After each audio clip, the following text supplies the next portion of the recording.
Hi friends, అందరు ఎలా ఉన్నారు? బాగున్నారా? అందరు బాగుండాలని మనస్ఫూర్తిగా కోరుకుంటూ మీ అశ్విని చెల్ల. సో చాలా రోజులైంది కదా మీకు వీడియో షేర్ చేయక. అయితే రీసెంట్గా నేను ఫేస్ చేసిన ప్రాబ్లం మీరు ఎవరు ఫేస్ చేయకూడదని ఈ వీడియో మీతో షేర్ చేసుకుంటాను అనమాట. సో ప్లీజ్ ఈ వీడియోని స్కిప్ చేయకుండా ఎండ్ వరకు చూడండి.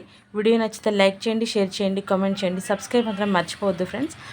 సో ఏమైందంటే మా మామగారి ఇల్లు ఉంటుంది కదా, మా సార్ వాళ్ళది. మా మామగారి ఇల్లు ఇంటి పక్కన అనమాట. ఇంటి పక్కన కొంత ప్లేస్ ఉందన్నమాట, అది మాదే. కాకపోతే ఏంటంటే అప్పట్లో వాళ్ళు ఇంటి చుట్టూ కంచె వేసేసుకొని అలా వదిలిపెట్టేశారనమాట. ఆ పక్కన ప్లేస్ కూడా మందే. ఈ కనిపిస్తుంది కదా ఈ గద్దె ఇదంతా మన ప్లేస్లోనే కట్టారనమాట. అయితే ఏమైందంటే రీసెంట్గా అది మాకు బిడ్డ అవుతుంది అనమాట. మా ఇంటి దగ్గరే ఉంటుంది, బిడ్డ వరుస అవుతుంది. ప్రతిసారి రాముడిది పందిరి వేసుకునే వాళ్ళనమాట. మన ఇంటి పక్కన కంచెతో ఆనుకొని రాముడి పందిరి శ్రీరామనవమికి పందిరి వేసుకునేవాళ్ళు 10 ఇయర్స్ నుంచి. ఇప్పుడు ఏమిందంటే పందిరి కట్టకుండా ఇట్లా కరెంటు మన స్తంభాలు ఉంటాయి కదా, స్తంభాలు పెద్ద పెద్ద రాడ్లు చాలా ఎత్తులో, చాలా హైట్లో 20 ఇంచెస్ అంట, అంత ఎత్తులో ఉన్న రాడ్లు పాతేశారనమాట. పందిరి పెట్టి చేసుకోవడానికి, పర్మనెంట్గా చేసుకోవడానికి నాటారనమాట. చూస్తున్నారు కదా, ఈ యువతలు 3 వచ్చాయి, మన ప్లేస్లో కూడా 3 వచ్చాయి అనమాట. అయితే ఏమైందంటే మేము వెళ్ళి వార్నింగ్ ఇచ్చాము. అది మా ప్లేస్ కదా, మా ప్లేస్లోకి వచ్చినాయి 3 రాడ్లు అనేసి అలా ఇలా కడుతున్నారు పర్మనెంట్గా, మీరు టెంపరీగా ఎప్పుడో వేసుకునేటట్టు వేసుకోవాలి, ఇలా పర్మనెంట్ ఎందుకు కడుతున్నారు అనేసి మేము అడిగేసరికి మీ ప్లేస్లోకి మేము ఎందుకు వచ్చాము, మేము ఎప్పుడు వేసుకున్నట్టే పందిరిలానే వేసుకుంటున్నాం, కాకపోతే పర్మనెంట్ వేసుకుంటున్నాం అన్నారు. అట్లెట్లా వేసుకుంటారు, పందిరి కాబట్టి మేము ప్లేస్ ఇచ్చాము, ఇప్పుడు పర్మనెంట్ అంటే అది మా ప్లేస్ కదా, ఎడ్జ్ మా ప్లేస్ వస్తుంది, ఆ గద్దె కూడా మాదే, అప్పుడు కంప ఉండటం వల్ల ఏర్పడలేదు, మేము కూడా అంత పట్టించుకోలేదు, ఇప్పుడు అదేం మా ప్లేస్ మాకు కావాలనేసి మేము మంచితనంగా వెళ్ళి మాట్లాడితే, మేము మాట్లాడి వచ్చినాక నెక్స్ట్ డే వాళ్ళు పోల్స్ నాటడం జరిగిందనమాట. ఇక మేము ఊకుంటామా, ఎలా నాటుతారని చెప్పేసి మేము వెళ్ళి కంప్లైంట్ ఇచ్చాం, పోలీస్ స్టేషన్లో కంప్లైంట్ ఇచ్చాం.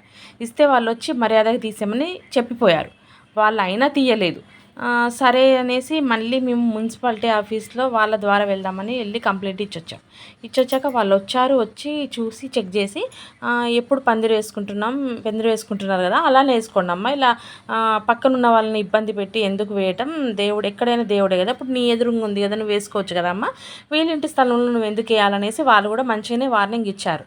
ఇచ్చినా కూడా వాళ్ళు పట్టించుకోకుండా, సార్ అది కాదు, ఇక్కడ మేము పందిరి వేసుకుంటాం, ప్రతిసారి కర్ర దొరకాలంటే ఇబ్బంది అవుతుంది, అందుకే మేము పోల్స్ నాటుతున్నాం సార్, పోల్స్ వేసాం సార్ మేము అని చెప్పారు. లేదమ్మా తీసేయండి అంటే, సార్ మేము దేవుడు కళ్యాణం అయ్యాక తీసేస్తాం సార్ అన్నారు. కానీ ఆల్రెడీ సార్ ఎస్ఐ సార్ వాళ్ళు చెప్పిపోయినా వినలేదు. వీళ్ళు చెప్పినా కూడా లేదు సార్ మేము కళ్యాణం అయిపోయినాక తీస్తామంటున్నారు. కానీ కళ్యాణం అయిపోయినాక తీస్తున్నారు అంటున్నారే కానీ అంతెత్తు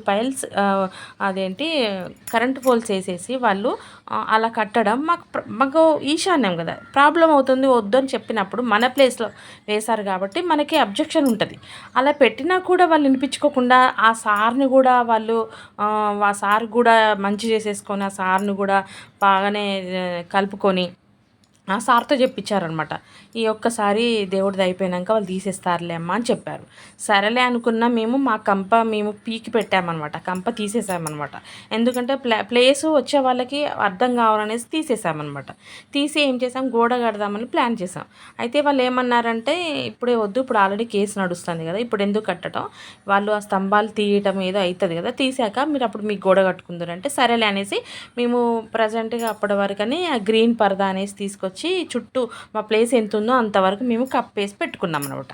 అలా కప్పినప్పుడు ఆ సార్ వాళ్ళు వచ్చినప్పుడు అప్పుడు అర్థమైంది వాళ్ళకి, చూడండి సార్ ఇంతవరకు మా ప్లేస్ ఉంది, మేము అందువల్ల మేము ఆ పరదా కట్టేసాం, మాకు లోపల ఈ సిపిఐ గద్దె వచ్చింది, ఈ బోర్డు వచ్చింది, ప్లస్ మాకు ఈ 3 రాడ్లు దేవుడి కోసం వేసిన రాడ్లు వచ్చినాయి, ఇదంతా మాదే సార్ ల్యాండ్ అంటే వాళ్ళు పేపర్లు కావాలని అన్నారు.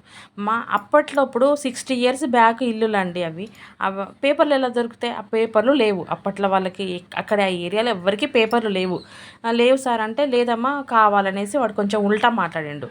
సర్లే అనేసి మేము ఇదంతా కాదు చెప్పిపోయిండు, అయిపోయింది. మేము డైరెక్ట్గా మళ్ళీ సిఏ సార్ని కలవటానికి వెళ్ళామన్నమాట. వెళ్ళేసి సిఏ సార్ని కలిస్తే వాళ్ళు, మీ ప్లేస్లో మీరు ఏదైనా చేసుకోండి, మీ ప్లేస్లో వాళ్ళకి రాకూడదు, మేము ఆల్రెడీ వార్నింగ్ ఇచ్చాం వినలేదు, మీ ఇష్టం, నువ్వు గోడ కట్టుకుంటావు ఏది చేసుకుంటూ చేసుకో, అది నీదే కదా, నేను చూసుకుంటా నువ్వు చేసుకో అని మనకి న్యాయం చెప్పారనమాట. సార్ చెప్పాక మనం ఏం చేస్తాం, సరే అనేసి మేము మంచి గోడ కట్టుకోవడానికి అన్నీ మేము కావాల్సిన సామానంతా వేయించుకున్నాం అనమాట. వేయించుకున్నాక వాళ్ళు తీయట్లేరు. సరే ఒకవేళ కళ్యాణం అయ్యాక తీస్తారేమోలే అని కూడా అప్పటికి మేము పోనీలే కళ్యాణం అయిపోయాక తీస్తామని అనుకున్నాం, కానీ వాళ్ళు అలా కూడా తీయలేదు. వాళ్ళ ప్లాన్ ఏంటంటే ఒక్కసారి వేశారంటే తీయరన్నట్టు. అట్లా ఇదంతా కాదనేసి మేము కమిషనర్ సార్ దగ్గరికి వెళ్ళి సార్తో మాట్లాడి సార్తో పర్మిషన్ తీసుకొని అప్పుడు తీసేయండి అని, అప్పుడు కమిషనర్ సారు వాళ్ళు మున్సిపాలిటీ తరపున కమిషనర్ సార్ వాళ్ళు లెటర్ ఇచ్చాక అప్పుడు వాళ్ళ దగ్గరుండి తీయించారనమాట. ఎవరైతే ఆ పూల్స్ నాటారో వాళ్ళ చేతితోనే తీపిచ్చారు. నిజంగా నాకు చాలా హ్యాట్స్ ఆఫ్ అనిపించింది. న్యాయం అనేది కంపల్సరీ మనకి ఆఫీసర్లు న్యాయం చేస్తారు. మనం కష్టపడితే ఫలితం దొరుకుతుంది. మాకు దొరికింది. నాకు చాలా సంతోషం అనిపించింది. ఎంతైనా ఒకరిని ఇబ్బంది పెట్టి చేయకూడదు ఏ పనైనా సరే. అది ఎంత ఇదండి, మా ప్లేస్లోకి వచ్చి మా దాంట్లో స్థలం వేసేసి మాది అని మళ్ళీ ఉల్టా మమ్మల్ని మాట్లాడడం అనేది కరెక్టేనా చెప్పండి. అందుకనే మేము చాలా నిజంగా ఒక 10 days దాకా దీని గురించి తిరిగి చాలా సఫర్ అయిపోయాము. చాలా ఖర్చు అయింది. డ్యూటీలు వదిలిపెట్టుకొని చాలా ఇబ్బంది పడ్డాం. కానీ చివరికి న్యాయం అనేది కంపల్సరీ గెలిచింది. చూసారు కదా, వీళ్ళందరూ మాకు హెల్ప్ చేసిన వాళ్ళు నిజంగా థ్యాంక్స్.